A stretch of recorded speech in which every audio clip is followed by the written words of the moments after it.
Hello BSc third year students, स्वागत है आप सभी का। आज की क्लास हमारा पेपर है टैक्सोनॉमी एंड एम्ब्रियोलॉजी, और एम्ब्रियोलॉजी के अब हम लास्ट स्टेज पे हैं after fertilisation, development of embryo या developmental stages of embryo.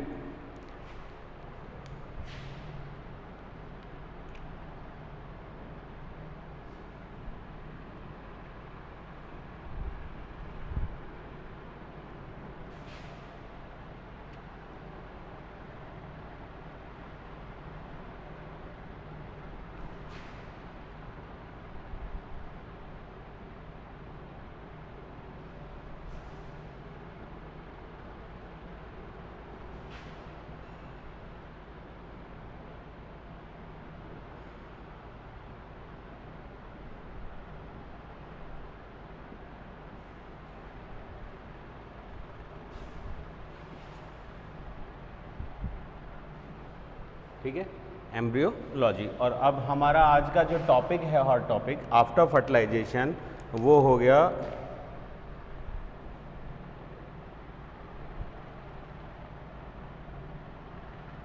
Development of embryo भी बोल सकते हैं या developmental stage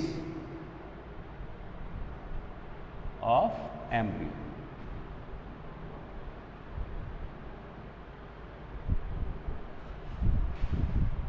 That is also known as embryogenesis।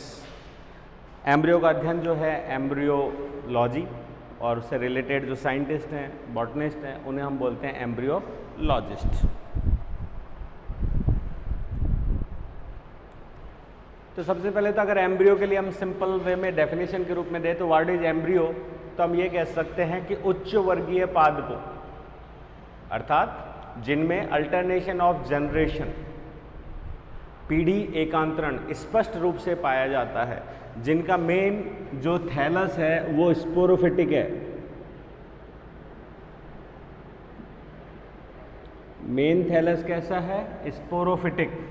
और ये कैसा होता है? 2n, जो कि धारण करता है स्पेशल मेल रिप्रोडक्टिव ऑर्गन, और ये कहलाता है कार्पल्स या ओव्यूल। कार्पल या ओव्यूल। और इस ओव्यूल के अंदर कौन सी सेल बनती है? That is egg cell after meiosis. और ये एग सेल कैसी होती है? एन, जिसको हम कह सकते हैं, अच्छा मेल उल्टा हो गया, फीमेल बना देते हैं इसको।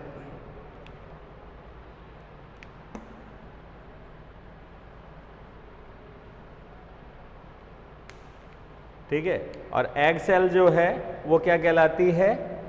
Female gamete. सबसे इंपॉर्टेंट चीज। वहीं अगर अपन मेल की तरफ आए तो दीज आर मेल रिप्रोडक्टिव या सेक्स ऑर्गन्स।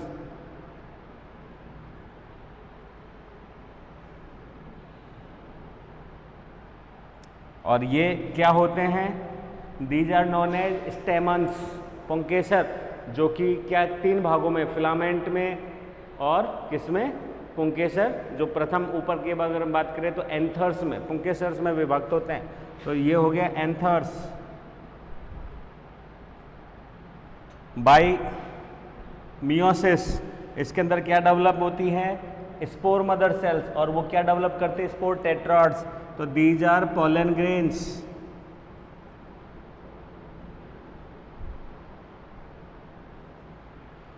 कौन सा डिवीजन यहां पे? अर्धसूत्री।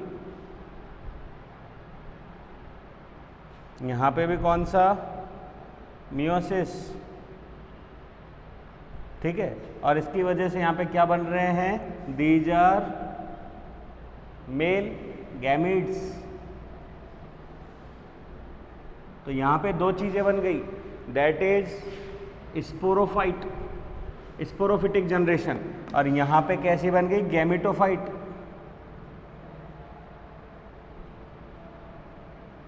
दैट इज स्पोरोफाइट जनरेशन और गैमेटोफाइट जनरेशन। अब ये दोनों के दोनों जो गैमीट्स हैं, female gamete plus male gamete जो कि एन है, आफ्टर फर्टिलाइजेशन क्या बनाते हैं? जाइगोट, जो कि क्या होता है? 2n कंडीशन है। ये क्या बनाता है? एम्ब्रियो।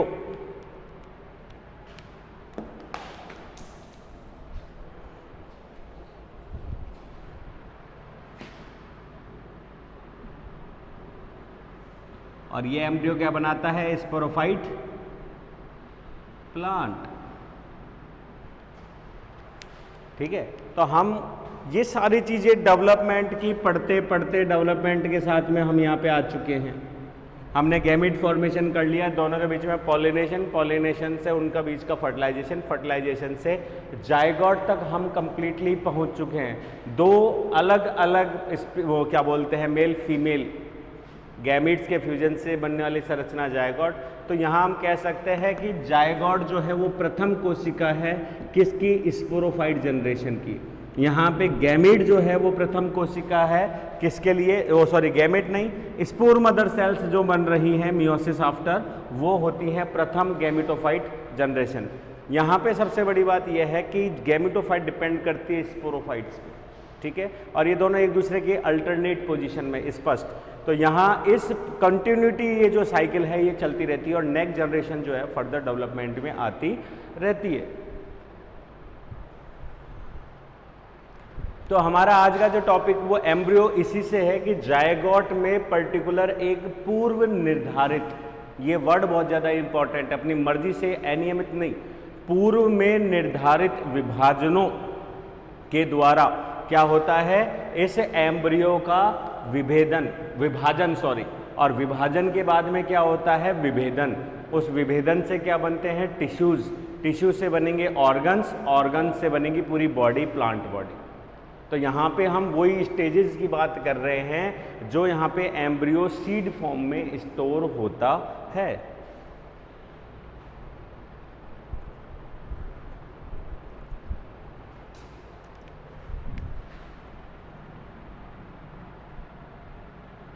एम्ब्रियो में अगर हम बात करें तो एक्चुअली में है क्या क्या? एक सिंपल सा डायग्राम अगर यहाँ पे अपन बना दे, दैट इज सस्पेंसर। ये कुछ कोशिकीय हो सकता है, ज़्यादा बड़ा कोई ज़रूरी नहीं है, ठीक है। एक छोटा सा रिसेसिव टाइप में, कुछ में बहुत ज़्यादा विकसित, कोई में नहीं होता।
ये डायग्राम वापस हम पढ़ेंगे।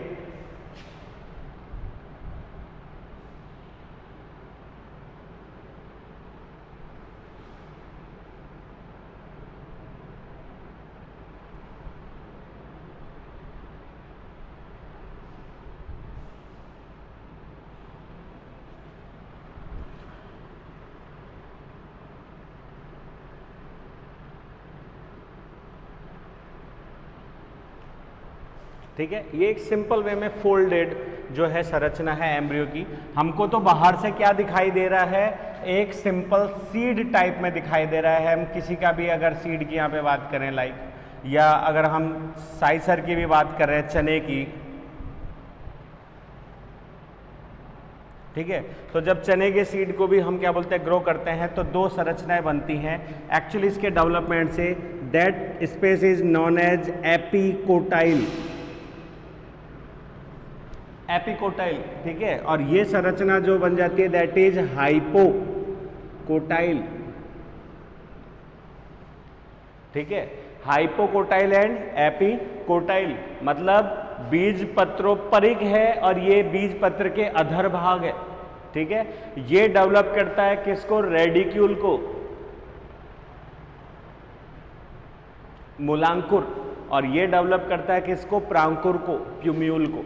और डेवलपमेंट में एम्ब्रियो के फर्दर डेवलपमेंट की लास्ट स्टेज में या किसी पादप के जर्मिनेशन के दौरान जो सीड जर्मिनेशन हो रहा है उसमें यही दो भाग इंपॉर्टेंट होते हैं, जिसमें यहाँ ऊपर की ओर जो है नेगेटिव जियोट्रॉपिज्म या प्रकाश की ओर यहाँ पे डेवलप होते हैं कौन सा, दैट इज प्यूम्यूल, और जो नीचे की तरफ डेवलप होता है दैट इज रेडिक्यूल, ठीक है। और फिर यही डेवलप होते हैं किसमें, रूट में, और ऊपर की तरफ डेवलप होता है किसमें, शूट में। बाकी के डिवीजन एंड विभेदन जो है अलग है स्टेम के, उसके पार्ट्स के, एंड ब्रांचेज, लीव्स, और ये सारी की सारी चीज़ें, तो ये हमको दिखाई नहीं दे रहा, ठीक है। ये तो अंदर की संरचना, हमें तो केवल सीड दिखाई दे रहा है।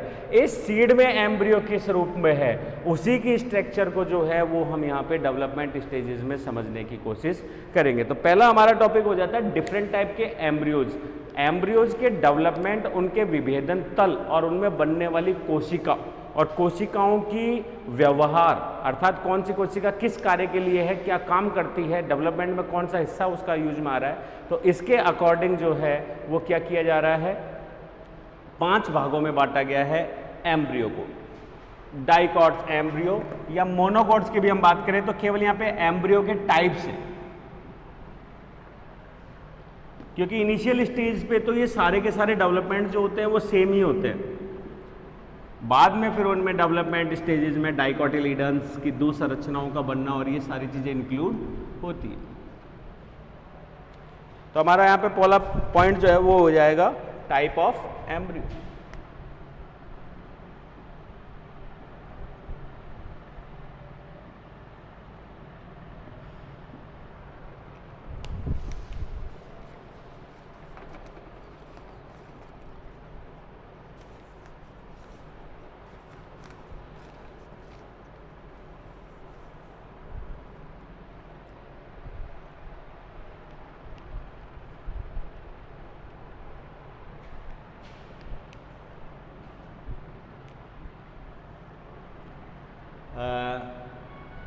बाई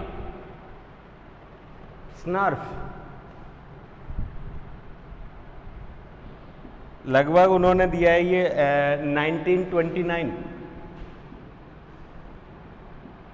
ने आइडेंटिफाई करके जो एम्ब्रियोज की अगर अपन बात करें तो ऐसे तो अलग अलग है, जैसे कि लगभग 1870 में सबसे पहले हचिनसन ने दे दिया था ब्रूसा के अंदर, ठीक है। तो धीरे धीरे डेवलपमेंट स्टेजेस को देखते हुए फाइनली स्नफ ने एक पूरा का पूरा चार्ट तैयार किया, जिसमें उन्होंने बताया कि हर प्रकार के हायर वर्जन जो है प्लांट्स के, उनके अंदर 5 प्रकार से एम्ब्रियो का डेवलपमेंट स्टार्ट होता है। इसलिए उन्होंने एम्ब्रियो के 5 टाइप्स दिए हैं। तो टाइप्स ऑफ एम्ब्रियो के अंदर यहाँ पे बाय स्नर्फ हम क्या कर रहे हैं, टाइप्स। तो फर्स्ट अगर अपन देखें तो ये हो गई zygotic cell into the embryo sac, और एम्ब्रियो सैक के अंदर ये हो गया उसका न्यूक्लियस, और ये हो गई उसके अंदर वैक्यूल।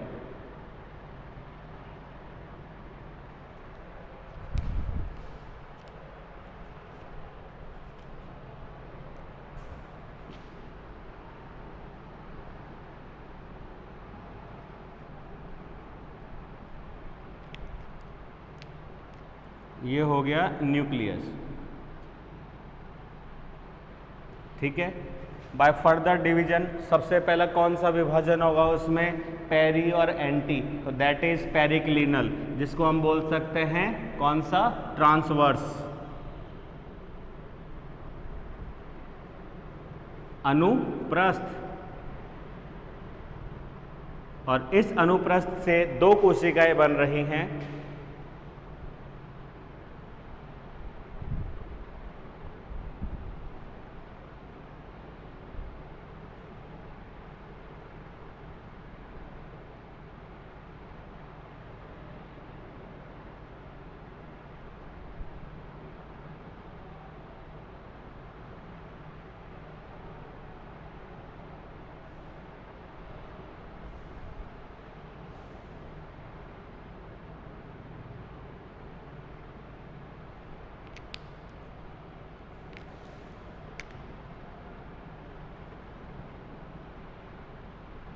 दो टाइप की सेल्स बनती हैं, एक हम यहाँ कहलाती है बेसल और एक कहलाती है एपिकल।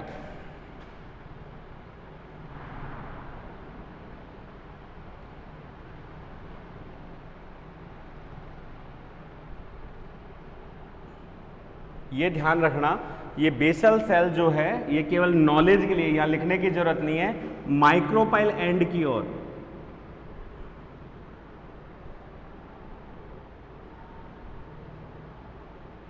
माइक्रोपाइल एंड की ओर ये होती है, और चलाजल एंड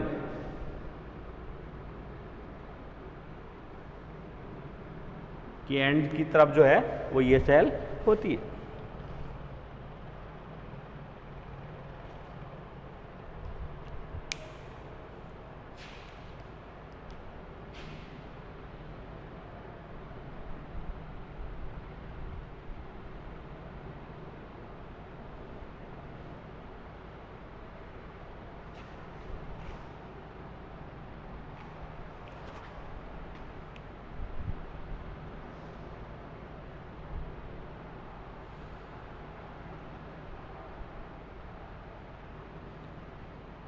फर्स्ट टाइप जो हम यहाँ पे दे रहे हैं that is crucifer, according to Johnson. Johnson ने भी इसे सबसे सरलतम माना, और हम इसी एम्ब्रियो जो है उसकी स्ट्रक्चर और डेवलपमेंट स्टेजेस का यहाँ पे अध्ययन करेंगे।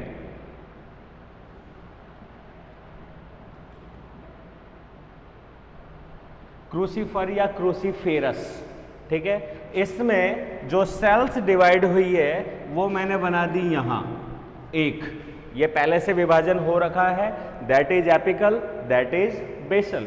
अब देखना यहाँ पे प्रथम विभाजन जो हो रहा है वो कौन सा हो रहा है, इसमें अनुदैर्ध्य, ट्रांसवर्स हो चुका है, तो ये कौन सा हो गया, लॉन्गिट्यूडल, अनुदैर्ध्य,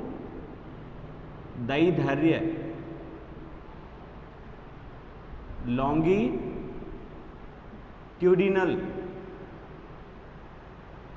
ठीक है। और जो बेसल सेल है उसमें विभाजन होता है कौन सा, ये वाला अनुप्रस्थ,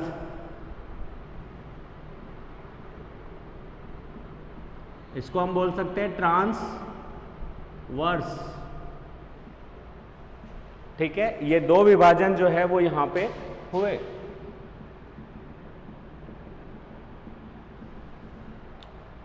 क्लियर है।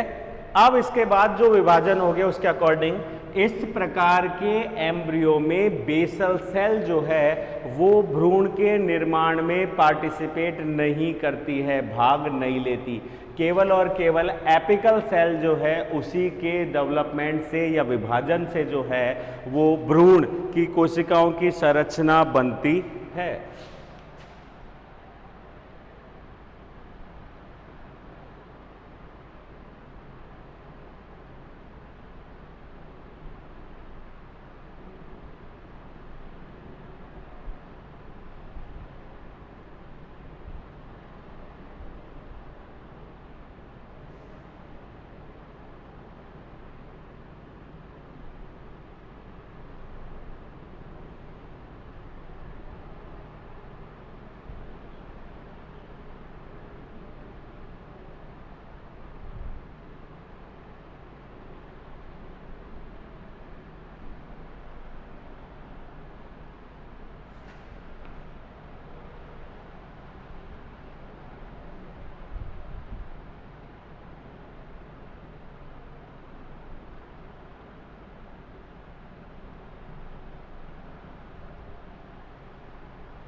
ठीक है, ये एम्ब्रियो की स्टेजेस एंड उसकी लेयर्स। और यहाँ अगर अपन बात करें तो ये डेवलप होता है इसमें एक तरीके से हाइपोफाइसिस के रूप में, जो कि रेडिकुल या हाइपोकोटिलिडन्स को डेवलप करती है। और ये सस्पेंसर सेल्स होगी, vesicle cells and suspensor cells. तो यहाँ पे ये भूमिका नहीं निभा रही है इसके डेवलपमेंट में।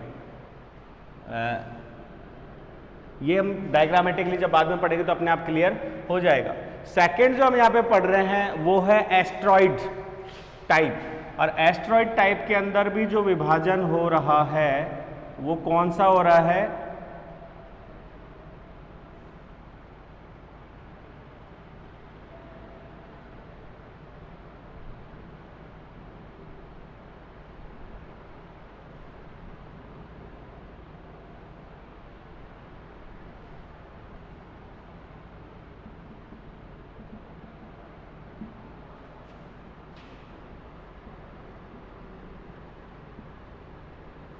Asteroid type. और इसमें भी जो विभाजन हो रहा है वो सेम ही है। कौन सा वाला? लॉन्गिट्यूडल। लेकिन यहाँ पे लॉन्गिट्यूडल में जो चतुर्थ संरचना है उसी से डेवलपमेंट प्रारंभ हो गया। यहाँ पे एक और विभाजन, एक और विभाजन। कौन सी संरचना बन गई है? क्वाड्रेंट, अष्टांग। ठीक है, ये संरचना बन रही है। और यहाँ पे जब डेवलपमेंट में आगे बढ़े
यहाँ मेन बात यह है कि basal cell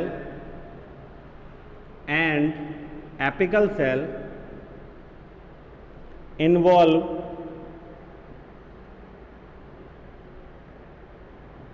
in embryo development.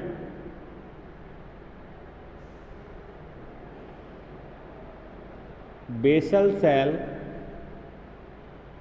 Can not क्या बोलते हैं, involve in embryo development.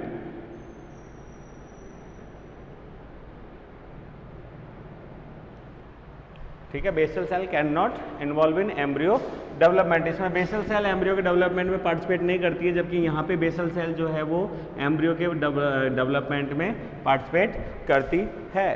Third जो टाइप अपन यहाँ पे ले सकते हैं वो है सोलेनॉइड। और यहाँ पे जो विभाजन है वो अलग टाइप का मिलेगा।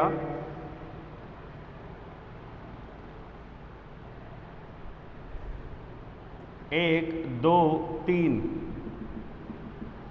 जो सबसे बड़ा अंतर का कारण था वो यही था कि प्रथम विभाजन कैसा है, इसमें अनुदैर्ध्य, जबकि इन तीनों के अंदर जो विभाजन है वो कौन सा है? अनुप्रस्थ।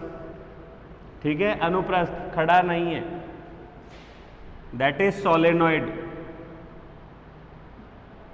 Type of embryo. और सोलेनॉइड की अगर अपन बात करें तो इसमें जब ये विभाजन हुआ तो एक क्वाड्रेंट संरचना बनेगी,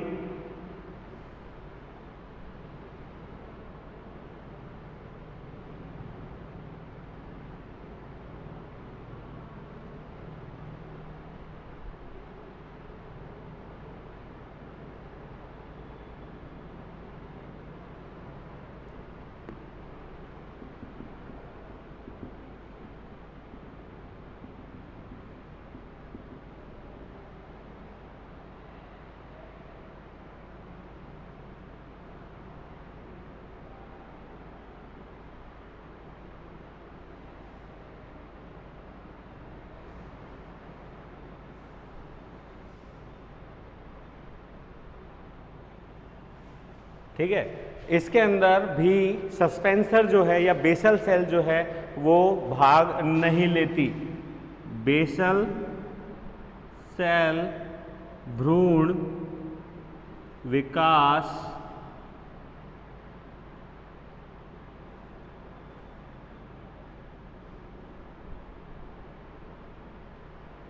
में भाग नहीं लेती है।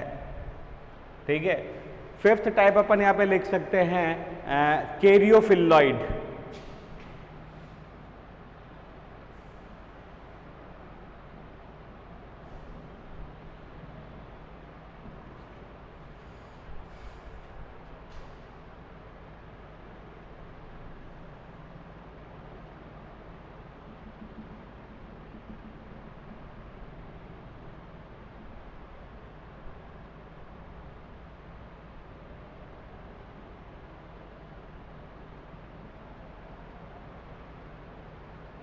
ठीक है। कैरियोफिलॉइड में भी अनुप्रस्थ विभाजन ही है और इसके अंदर जो डेवलपमेंट हो रहा है वो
इसमें भी सस्पेंसर जो है या बेसल सेल जो है वो भूमिका नहीं निभाती है।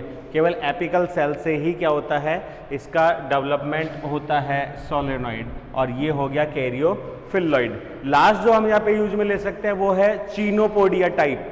चीनोपोडिया में भी जो डेवलपमेंट है वो किसके द्वारा होगा, बाई कौन सा, ट्रांसवर्स विभाजन। लेकिन इस ट्रांसवर्स विभाजन के फलस्वरूप बनने वाली सेल्स में एम्ब्रियो के डेवलपमेंट में दोनों प्रकार की कोशिकाएं जो हैं वो क्या लेती हैं, पार्टिसिपेट करती हैं, एपिकल एंड बेसल।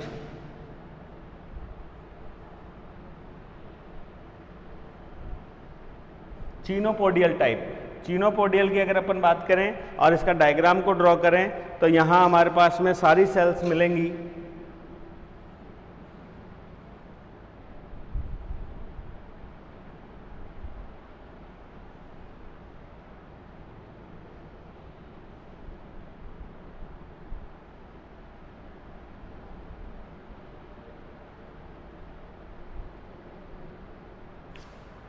ठीक है, एक में नाम लिख देते हैं ताकि सब में जरूरत नहीं पड़ेगी। ये तो हो गया एम्ब्रियो, और ये होता है सस्पेंसर, निलंबक,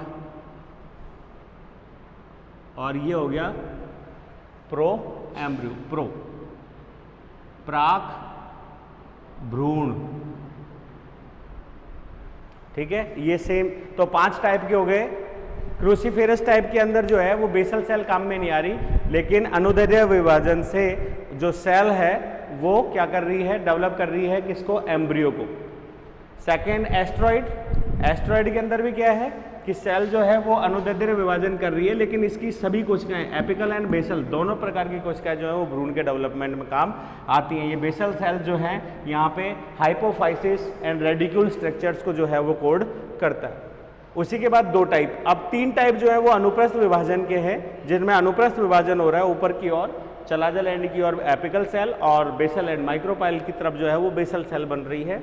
और इस सोलेनॉइड के अंदर यहाँ पे और क्या बोलते हैं कैरियोफिलॉइड, इन दोनों टाइप जो हैं, ये दोनों टाइप, इन दोनों में जो बेसल सेल है वो भाग नहीं लेती किसके, भ्रूण के। हाँ, हालांकि कैरियोफिलॉइड में आंशिक भाग लेती है, अल्प, यहाँ अल्प भाग दिखा रखा है, जबकि यहाँ कोई भाग नहीं लेती। और वहीं अगर अपन चीनोपोडिया की बात करते हैं तो यहाँ पे ये दोनों सेल्स जो हैं वो एम्ब्रियो के डेवलपमेंट में पार्टिसिपेट करती हैं या भाग लेती हैं। अब हम यहाँ पे बात करते हैं cruciferous type embryo development in dicots. इसको एक बार नोट डाउन कर लीजिए।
डेवलपमेंटल स्टेजेस ऑफ, यहाँ पे जिस एम्ब्रियो की हम बात कर रहे हैं that is dicot.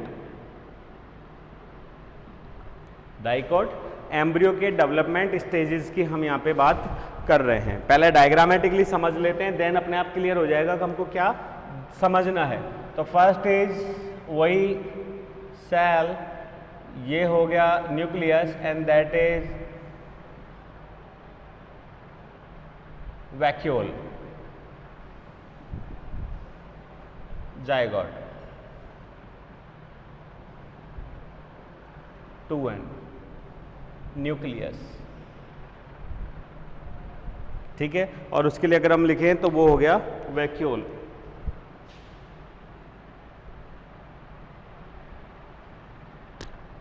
Second step crucifers की हम बात कर रहे हैं, तो यहाँ पे जो डेवलपमेंट है वो किसके द्वारा हुआ। फर्स्ट अगर अपन हचिंसन और इनकी एग्जाम्पल मैं दे चुका था यहाँ पे, और ये हम क्रूसीफेरी बात कर रहे हैं बाय जॉनसन इन 1945। जॉनसन ने जो है क्रूसीफेरी को सबसे एडवांस, और एडवांस नहीं सबसे सरलतम माना था। उसका कारण है कि क्रूसीफेरी के अंदर जो क्वाड्रेंट स्टेज है, चतुष्क, वहीं से एम्ब्रियो का डेवलपमेंट प्रारंभ हो जाता है, जबकि दूसरे जो है उनमें अष्टांक जो है, ठीक है, वहाँ से क्या होता है डेवलपमेंट शुरू होता है ऑक्टेंट से।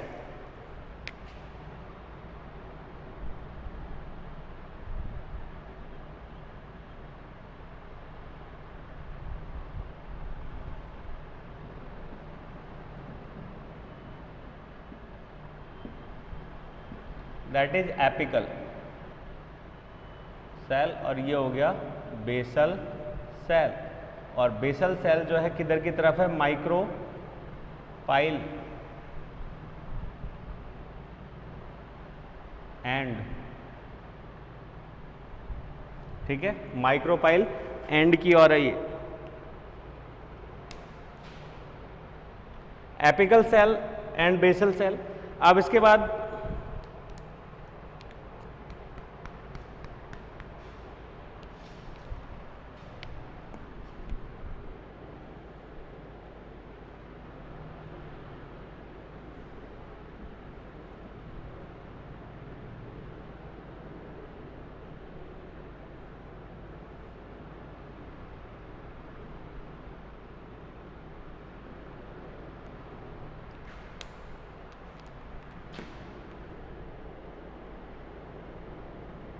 ये डेवलपमेंट इसके अंदर हो रहा है, ठीक है, दैट इज एम्ब्रियो सैक, और इसके अंदर ये तो थी पोलर एंटीपोलर, ये हमारा डेवलप हो गया था डबल फर्टिलाइजेशन की वजह से, दैट इज 3n। 2n पहले था, डबल फर्टिलाइजेशन से क्या हो गया 3n, और यहाँ पे डेवलपमेंट किसका हो गया है, एग सेल का, तो ये एक तरीके से क्या है, जाइगोट, दैट इज 2n। ये कौन सा है, पोलर, जो कि किस में डेवलप हो जाती है, भ्रूण कोश में, तो इसको भी खत्म कर दीजिए। और ये हो गया एम्ब्रियो सैक, और ये एंटीपोडियल, तो एंटीपोडियल भी खत्म, ये भी खत्म, ये सब के सब ने क्या बना लिया, भ्रूण कोश, that is known as embryo endoderm,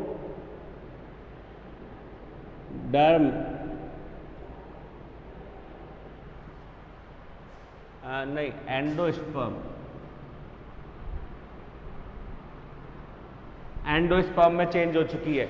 अब ये स्ट्रक्चर है हमारे पास, ये रहा, प्रथम विभाजन हुआ तो प्रथम विभाजन के सापेक्ष दो कोशिकाएं बनी, एक ऊपर की ओर एक नीचे की ओर, ठीक है, जो नीचे की ओर माइक्रोपाइल की तरफ बनी है, दैट इज माइक्रोपाइल।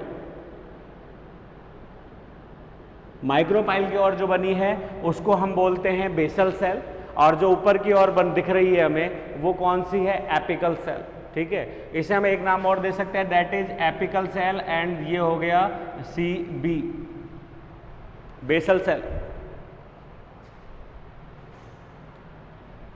अगर इस डायग्राम के अकॉर्डिंग चल रहे हैं तो ये, ठीक है, और अगर अपन बुक के डायग्राम के अकॉर्डिंग चलते हैं तो बुक के अंदर जो है CB सेल को ऊपर दिया है, और बेसल सेल को जो क्या बोलते हैं, एपिकल जो सेल है उसको दिया है नीचे, और बेसल सेल को दिया है ऊपर, ताकि सस्पेंसर, मतलब वो सस्पेंसर को ऊपर लेके और कोटिलिडन्स को नीचे की तरफ दिखाया गया है। जबकि एक्चुअली में अगर अपन यूनिवर्स की बात करें, एक एनाट्रोपस को छोड़कर, सॉरी ऑर्थोट्रोपस को छोड़कर, क्योंकि हमारे पास में ये कौन सा है, एनाट्रोपस, और इसके अंदर ये इसी फोल्डिंग्स में होता है, ठीक है, तो यहाँ पर अपन एनाट्रोपस की बात कर रहे हैं।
ठीक है।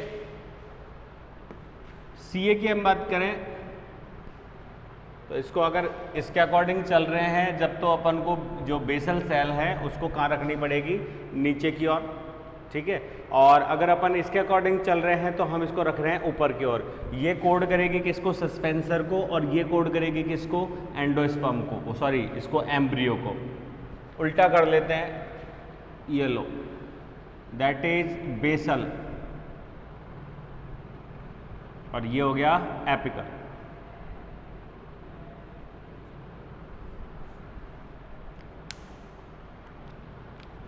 CB और ये हो गया CA। अब इसमें क्या होगा, इसमें दो विभाजन होंगे। जो CB सेल है बेसल, उसके अंदर तो विभाजन कौन सा हो गया, ट्रांसवर्स, और जो CA सेल है उसमें विभाजन कौन सा हो गया, अनुप्रस्थ। क्योंकि जस्ट अभी अभी हमने पढ़ा था क्रूसिफेरी टाइप का जो था उसके अंदर विभाजन कौन सा हो रहा है, अब ये वाला क्या बोलते हैं, लॉन्गिट्यूडल। तो ये एक तरीके से T आकार का विभाजन हमको जो है यहाँ पे दिखाई देगा, ठीक है। तो T आकार का जो विभाजन है,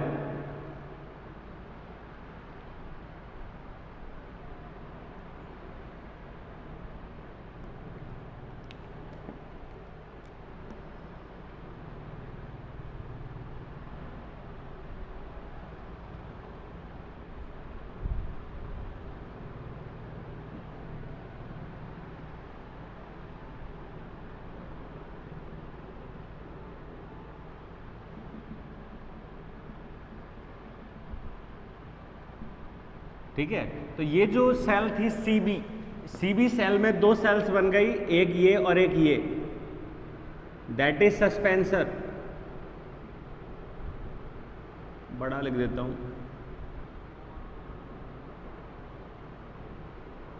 सस्पेंसर सेल, ठीक है। और इसकी अगर अपन बात करें तो दैट इज वेसिकल।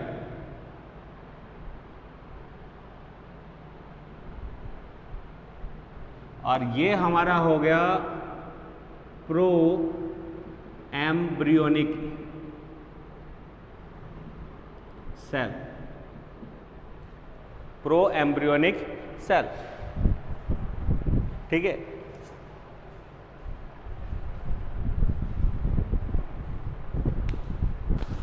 दोबारा आ गई जल्दी जल्दी।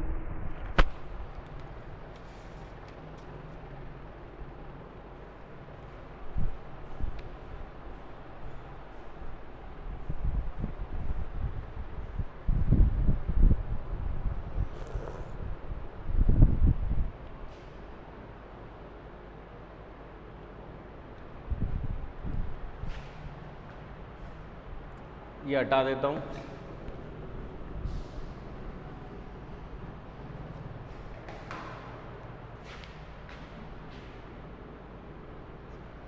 नेक्स्ट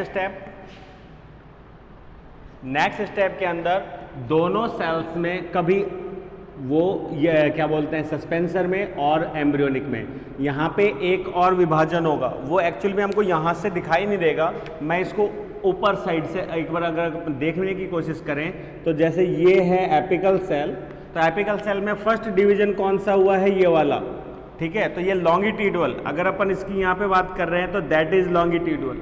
दो कोशिकाएं बन गई हैं एक दूसरे के पार्श्व में, तो वही विभाजन ये है। जब अपन टिप पार्ट से देखेंगे तो एक डिवीजन, लेकिन इसी के ही सापेक्ष एक विभाजन और इसके अंदर होता है, तो दूसरा विभाजन भी कौन सा हो गया, अनुदैर्ध्य हो गया, लॉन्गिट्यूडल। इसकी वजह से यहाँ पे सेल्स लंबाई में हो गई 4। इस डायग्राम में हमको ये कभी भी दूसरा डिवीजन नहीं दिखेगा क्योंकि ये इसके पार्श्व में है, वो साइड में।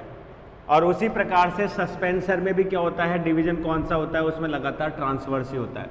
तो यहाँ जो स्ट्रक्चर हमारी बनेगी, निरंतर विभाजन के पश्चात यहाँ सस्पेंसर सेल जो है वो कुछ कोशिकाएं क्या हो जाती हैं, उसमें ऐड हो जाती हैं, नई कोशिकाएं बन जाती हैं। और ये हमारी जो सेल है ये यहाँ पे डेवलप हो गई किस में, एक तरीके से क्वाड्रेंट,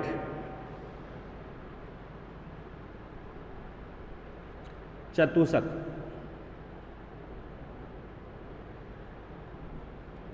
इसको क्वाड्रेंट एम्ब्रियो सेल के रूप में जानते हैं। और एक्चुअली में यहाँ पे सेल्स और न्यूक्लियस कितने हो गए हैं, 4, ठीक है, समसूत्री विभाजन के पद। तो यहाँ पे हम न्यूक्लियस 2 दिखा देते हैं, एक और एक इसके साथ दिखा देते हैं पीछे की ओर। तो टोटल हमारे पास न्यूक्लियस कितने आइडेंटिफाई हो रहे हैं इसमें? 4। और सस्पेंसर सेल के साथ में जो वेसिकल सेल्स है वो जुड़ी रहती है माइक्रोपाइल से पोषण प्राप्त करने के लिए, प्लस वो थोड़ी बल्ब आकार की और एक तरीके से पारदर्शी फ्लूइड के युक्त तथा पतली भित्ति युक्त बल्ब जैसी फूली हुई संरचना के रूप में वहां पे डेवलप होती है।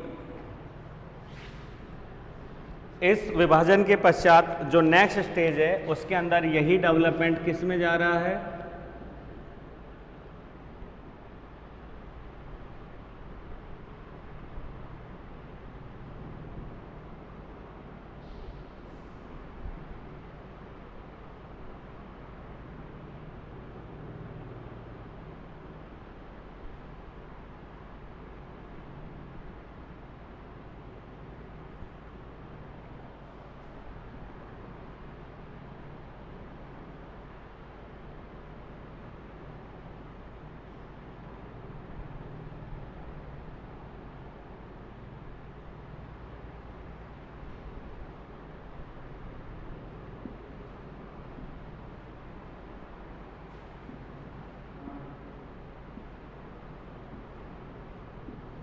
That is octant stage.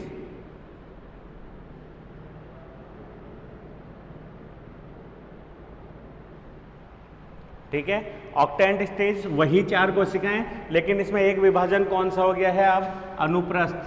अनुप्रस्थ, जिसकी वजह से बीच में से भी एक और जो सेक्शन है वो कट चुका है। तो ये वाला विभाजन, तो यहाँ पे जो विभाजन हो रहा है ये कौन सा हो गया? ट्रांसवर्स। लिख देते हैं दोबारा, ये वाला विभाजन तो हुआ था ट्रांसवर्स, अनुप्रस्थ, और ये विभाजन कौन सा था? अनुदैर्ध्य। यहाँ बार बार लिखने की जगह हम केवल समझने के हिसाब से चले तो हम इसको यूँ समझा सकते हैं। तो यहाँ पे विभाजन कौन सा हो रहा है? ये वाला। और यहाँ पे विभाजन कौन सा हो रहा है? पुनः ये वाला, जिसकी वजह से क्वाड्रेंट संरचना बनी। यहाँ वापस कौन सा विभाजन हो रहा है? ये वाला। और यहाँ पे कौन सा विभाजन हुआ? ये वाला। इस वजह से यहाँ पे कौन सी संरचना बन गई? अष्टक।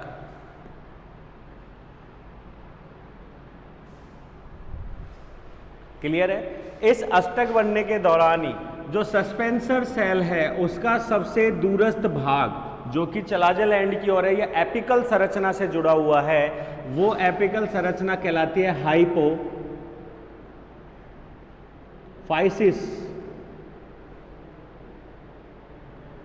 हाइपोफाइसिस। और इसी दौरान हाइपोफाइसिस में भी क्या होते हैं? विभाजन होते हैं 4, अनुप्रस्थ और अनुदैर्ध्य, जिसकी वजह से यहां पे भी कितनी?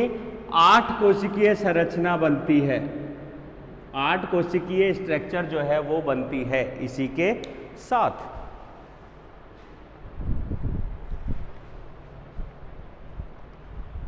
नेक्स्ट,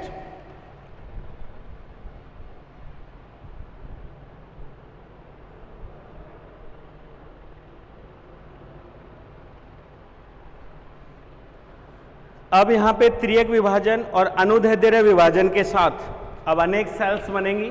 यहाँ डेवलप हो गई 8 कोशिकाएं हाइपोफाइसिस की, और यहाँ पे 8 कोशिकाएं डेवलप हो चुकी है किसमें? एपिकल सेल में, जिसको हम प्रो एम्ब्रियोनिक सेल के रूप में यहाँ पे जान रहे हैं, दैट इज चतुष्क। और ये हो गया अष्टक।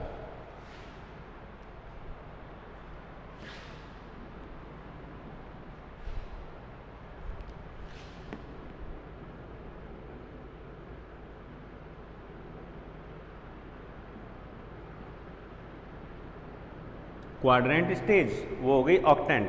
नेक्स्ट डायग्राम, तो अब नेक्स्ट डायग्राम में हम किस तरीके से कोड करेंगे? सस्पेंसर की जो वेसिकल सेल है उसको तो अब कर देते हैं छोटा, धीरे धीरे डेवलपमेंट में जा रही है क्योंकि हमको अब नीचे के पार्ट्स को ज़्यादा लॉन्गेट दिखाना है, क्योंकि एक्चुअली में सस्पेंसर सेल्स जो है इनका विकास जो है वो अब की जगह जब कॉटिलिडन्स का विकास होने लगता है एम्ब्रियो सैक के अंदर, तब ये तेजी से क्या होती हैं? बढ़ती हैं।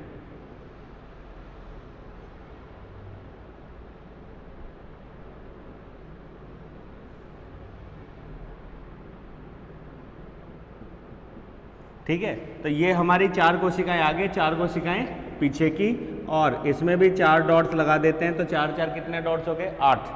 और अब ये हो गया हमारा एम्ब्रियो के रूप में डेवलपमेंट। ठीक है, तो एम्ब्रियो के रूप में डेवलपमेंट का मतलब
ठीक है, इस जस्ट स्टेज की अगर अपन बात करें, कितना, एक मिनट, ये डायग्राम पूरा करो, नाम लिखना। ठीक है, इस स्ट्रक्चर की अगर अपन बात करें तो यहाँ पे 3 लेयर्स जो हैं वो हमारे यहाँ पे डेवलप हो चुकी है, dermatogen, periblem and plerome. That is dermatogen, ठीक है, that is periblem and plerome. ठीक है, तो यहां क्या हुआ, डर्मेटोजन का मतलब बाह्य एपिडर्मल सेल,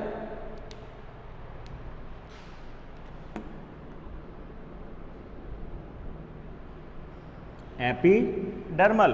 पेरिबेलम की अगर अपन बात करें तो ग्राउंड मेरिस्टम का विकास करेंगी, और प्लीरोम की अगर अपन बात करें तो ये डेवलप करता है प्रोकैम्बियम सेल्स को, जो है ये क्या करता है, कोड करता है। वहीं अगर अपन हाइपोफाइसिस की बात करें, हाइपोफाइसिस, तो यहां पे ढंग से अगर अपन देखें तो हमारे पास 4 कोशिकाओं के 2 समूह हो रहे हैं, 1, 2। ये 4 कोशिकाएं, 4 सेल्स जो हैं ये कोड करती हैं किसको, मूल कैप को, रूट कैप, और ये कैड कोड करती हैं रूट पार्ट्स या रूट ऑर्गन्स। ये 4 सेल्स, ठीक है। थोड़ा इलिब्रेट कर देता हूं इसको ताकि आपको आइडेंटिफाई हो जाए ढंग से। That is hypophysis, hypophysis. और ये सेल जो हो गई, ये हो गई 4 सेल्स जो हैं इस हाइपोफाइसिस की। हमने कितनी बनाई थी यहाँ पे, 8 कोशिकाएं। तो 4 में से ऊपरी जो 4 कोशिकाएं हैं वो बना रही हैं रूट कैप, और निचली जो 4 कोशिकाएं हैं वो बना रही हैं रूट ऑर्गन्स या पार्ट्स।